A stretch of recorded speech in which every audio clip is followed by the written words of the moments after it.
Assalamualaikum warahmatullahi wabarakatuh.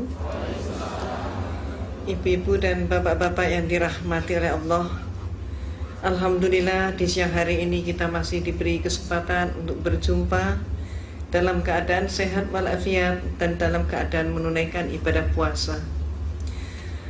Dan saya pun mohon maaf yang sebesar-besarnya atas keterlambatan saya.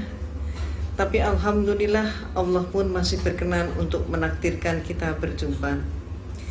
Karenanya mari kita ungkapkan puji dan syukur kita kehadapan Allah Subhanahu wa taala atas semua limpahan rahmat, hidayah serta nikmat-nikmatnya.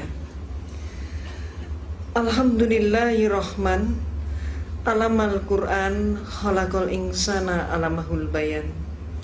Ashadu alla ilaha illallahul wahidul qahar, al-azizul ghafar, mukawwirul laili ala nahar. Wa ashadu anna muhammadan abduhu wa rasuluh, wa habibuhu wa khaliluh. Allahumma sholli ala sayyidil mursalin, wa ala alihi wa sahbihi ajmain. Wa man tabi'ahum bi isanin ila yaumidin, amma ba'd. Qala Allah Ta'ala fi kitabihil karim, a'udzu billahi minas syaitonir rajim. Bismillahirrahmanirrahim. Kuntum khairu ummatin ukhrijat lin-nasi ta'muruna bil ma'rufi wa tanhauna 'anil munkari wa tu'minuna billah al-ayat. Wa qala Rasulullah sallallahu alaihi wasallam, kullu mauludin yuladu 'alal fitrah fa abawahu yuhawidanihi ayunasironihi ayumajisonihi. Ibu-ibu dan bapak-bapak yang dirahmati oleh Allah, saya yang berada di hadapan ibu dan bapak adalah sebagai salah satu contoh mantan kafir. Dan disebut dengan istilah mantan kafir, saya pun mengucapkan alhamdulillah.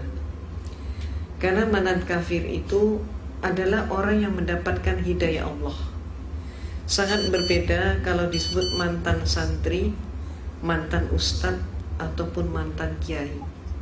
Na'udzubillah. Karena dia bukan mendapatkan hidayah Allah, tapi sebaliknya mendapatkan laknat Allah. Perbedaan antara saya dengan ibu bapak seluruhnya, saya lahir dari keluarga yang beragama Katolik. Sedangkan ibu dan bapak begitu lahir yang didengar adalah suara adzan dan iqamat. Ibu bapak berusia 5-6 tahun sudah masuk dalam untuk mempelajari kitab suci Al-Quran, belajar ngaji. Sedangkan saya ketika umur 6 tahun saya dimasukkan Sunday School, sekolah minggu, yaitu kursus untuk mempelajari agama Kristen ataupun Katolik. Dan saya mendapatkan prioritas, yaitu menikmati Sunday School secara privat yang diberikan oleh seorang Mother Overste. Mother Overste yaitu pimpinan biara. Mengapa demikian? Antara lain dikarenakan ayah ibu saya adalah donatur terbesar gereja. Ketika kemudian saya remaja, saya masuk organisasi di gereja yang namanya Legio Maria. Legio dari kata legiun, Maria maksudnya adalah Siti Maryam binti Imran, ibu daripada Nabi Isa alaihissalam. Visi misi organisasi itu adalah mencari domba tersesat. Siapa yang dimaksudkan domba tersesat? Yang dimaksudkan domba tersesat bukan kambing-kambing yang kita potong saat Idul Adha, tapi yang dimaksudkan domba tersesat adalah siapapun orangnya yang belum Kristen. Jadi seperti seluruh daripada kita yang hadir di masjid ini, itu juga disebut sebagai domba tersesat oleh mereka.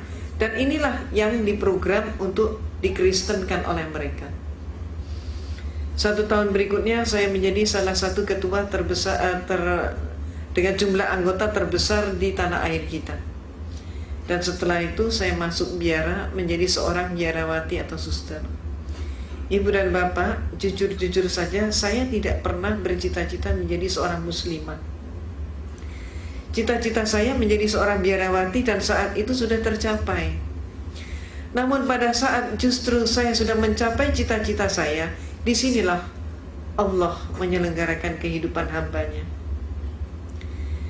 Pada saat saya di biara, dari seluruh mereka yang masuk biara hanya ada 2 orang saja. Satu adalah diri saya yang diberi tugas khusus, yaitu untuk kuliah di biara dan sekaligus kuliah di Institut Filsafat Teologia yang disebut Seminari Agung, pendidikan akhir pastor. Di sanalah saya menekuni comparative religion, termasuk menekuni Islamologi. Tapi Islamologi yang saya terima di sana bukan untuk menyatakan Islam agama yang hak, tapi sebaliknya untuk menyatakan Islam agama yang jelek. Mereka menyatakan, kalau Anda ingin tahu tentang Islam, lihat saja umat Islam di Indonesia. Maka di Indonesia ini orang yang melarat agamanya apa? Islam. Yang bodoh agamanya apa? Islam. Yang kumuh di bantaran sungai agamanya apa? Islam. Yang kehilangan sandal sepatu hari Jumat siapa? Islam. Yang gak mau bersatu, bercerai-berai terus siapa? Islam. Yang jadi teroris siapa? Juga dikatakan Islam. Maka teman-teman saya sepakat dengan kesimpulan bahwa kalau begitu Islam agama yang jelek. Pada saat itulah saya katakan penyimpulan itu belum benar.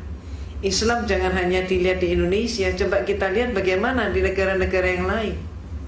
Saya kemukakan contoh, coba kita lihat bagaimana di Filipina. Di Filipina ternyata orang yang melarat dan bodoh agama mereka bukan Islam, tapi adalah Kristen dan Katolik. Meksiko adalah negara yang miskin, dan di sana yang jadi maling ayam, pencopet, pencuri, pemabuk, pemerkosa, penjudi dan lain sebagainya tidak ada satupun yang Islam. Semuanya adalah Katolik atau Kristen. Mesir keadaannya berbalik dengan tanah air kita. Kalau di Indonesia kita berbicara tentang pembantu rumah tangga dan dikatakan beragama Islam, majikannya banyak yang non-Islam. Tapi kalau di Mesir terbalik. Di Mesir justru majikan beragama Islam dan pembantunya justru Kristen dan Katolik, dan selaris yang paling murah mereka datangkan dari Filipina yang beragama Katolik. Irlandia adalah sebuah negara yang tidak pernah selesai dengan konflik internal antara selatan dan utara. Dan yang konflik itu tidak melibatkan seorang pun yang Islam. Semuanya yang konflik adalah orang Protestan dengan orang Katolik. Mereka itulah yang saling membantai dan saling membunuh. Dan oleh masyarakat Eropa, yang dijuluki sebagai teroris itu adalah Irlandia dengan julukan khusus sebagai teroris Eropa. Lebih lanjut lagi kita ke Italia. Di Italia yang menjadi gembong obat bius dan perjudian, tidak ada satupun yang Islam. Semua mafioso beragama Katolik.